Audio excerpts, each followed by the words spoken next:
श्रीमद्भागवते महापुराणे तृतीयस्कन्धे अथ अष्टादशोऽध्यायः। मैत्रेय उवाच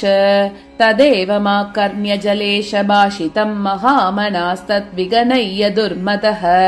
हरेर्विदित्वा गतिमङ्गनारदात् रसातलम् निर्विविशेद्वरान्वितः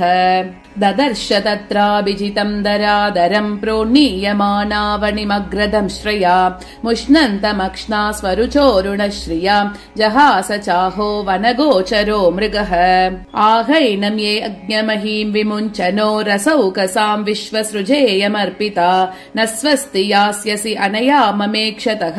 सुरादमासादितसूकराकृते त्वम् नः सपत्नैरभवाय किम् वृतो यो मायया हन्ति असुरान् परोक्षजित् त्वाम् योगमाया बलमल्पपौरुषम् संस्थाप्य मूढ प्रमृजे सुहृच्छुचः त्वयि संस्थिते गतया शीर्णशीर्षनि अस्मद्भुजच्युतया ये च तुभ्यम् बलिम् हरन्ति ऋषयो ये च देवाः स्वयम् सर्वेण भविष्यन्त्यमूलाः सदुत्यमानोरिदुरुक्ततोमरैः दंश्राग्रगाम् गामुपलक्ष्य भीताम् दोतम् मृशन् निरगातम्बुमद्यात् ग्राहाहतः स करेणुर्यदेपः तम् निःसरन्तम् सलिलातनुद्धृतो हिरण्यकेशोद्विरतम् यदाज्जशः करालदंश्रो शनिनिस्वनो ब्रवीत् गतः क्रियाम् किम् तु असताम् विगर्हितम् सगामुदस्तात् सलिलस्य गोचरे विन्यस्य तस्यामददात् स्वसत्त्वम् अभिष्टुतो विश्वसृजा प्रसूनैः आपूर्यमानो विबुधैः पश्यतोरेः परानुशक्तम् तपनीयोपकल्पम् महागतम् काञ्चन चित्रदंशम् मर्माणि अभीक्ष्णम् प्रदुदन्तम् दुरुक्तैः प्रचण्डमन्युः प्रहसम् स्तम्भभाषे। श्रीभगवानुवाच सत्यम् वयम्बो वनगोचरा मृगा युष्मद्वितान् मृगये ग्रामसिंहान् न मृत्युपाशै प्रतिमुक्तस्य वीरा विगत्तनम् तव गृह्णन्ति अभद्र एते वयम् न्यासहरारसौकसाम् गतः क्रियो गतया द्रावितास्ते दिष्टामहेदापि कथञ्चिदाजौ स्तेयम् ग्वयामो बलिनोत्पात्य वैरम् त्वम् भद्रतानाम् किल यूतपादिपो घटस्वनो स्वस्तय आश्वनूहः संस्थाप्य चास्मान् प्रमृजाश्रुस्वकानाम् यस्वाम् प्रतिज्ञाम् नाति पिबर्त्य सभ्यः। मैत्रेय उवाच सोऽधिक्षिप्तो भगवता प्रलब्धश्च रुषावृशम् आजहारोल्बणम् क्रोधम् क्रीड्यमानो हिराटिव सृजन्नामर्षितश्वासात् मन्युप्रचलितेन्द्रियः आसाद्य तरसा दैत्यो गदया अभ्यहनत् हरिम्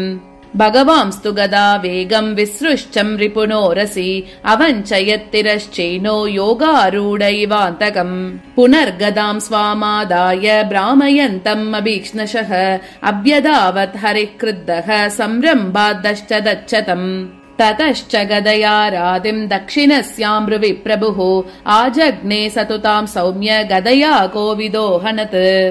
एवम् गदाभ्याम् गुर्वीभ्याम् हर्यक्षो हरिरेव च जिगीषया सुसंरब्धौ अन्योन्यम् अभिजग्नतुः तयोस्पृदोस्दिग्मगदाहताङ्गयोः क्षतास्रवग्राण विवृद्धमन्योः विचित्रमार्गांश्चरतोर्जिगीषया व्याबादिलायामिव सूक्ष्मिनोर्वृतः दैत्यस्य यज्ञावयवस्य माया गृहीत वाराह तनोर्महात्मनः कौरव्यमह्याम् द्विषतोर्विमर्दनम् दिदृक्षुरागात् ऋषिभिर्वृतस्वराट् आसन्न शौण्डीरमभेदसाद्वसम् कृतप्रतीकारमहार्य विक्रमम् विलक्ष्य दैत्यम् भगवान् सहस्रनीः जगाद नारायणमादिसूकरम् ब्रह्मोवाच एष ते देवदेवानाम् अङ्घ्रिमूलम् उपेयुषाम् विप्राणाम् सौरभेयीनाम् भूतानामभ्यनागसाम् आगस्कृत् भयकृत् दुष्कृत् अस्मद्राद्धवरोऽसुरः अन्वेषन्नप्रदिरतो लोकानटति कण्टकः मैनम् मायाविनम् दृप्तम् निरङ्कुशमसत्तमम् आक्रीड बालवद्देव यथा आशीविषमुत्थितम् न यावत् एष वर्धेत स्वाम् वेलाम् प्राप्य दारुणः स्वाम् देवमायामास्ताय तावज्जहि अगमच्युतः एषा घोरतमा सन्ध्या लोकश्चम्पट्करी प्रभो उपसर्पति सर्वात्मन् सुराणाम् जयमावह अतुनैषोऽभिजिन्नाम योगो मौहूर्तिको ह्यगात् शिवाय नस्त्वम् सुहृतामाशु निस्तरदुस्तरम् दिष्ट्या त्वाम् विहितम् मृत्युम् अयमासादितः स्वयम् विक्रम्यैनम् हृदे हत्वा लोकानादेहि शर्मणि इति श्रीमद्भागवते महापुराणे पारमहंस्याम् संहितायाम् तृतीयस्कन्धे हिरण्याक्षवधे 18 अध्यायः।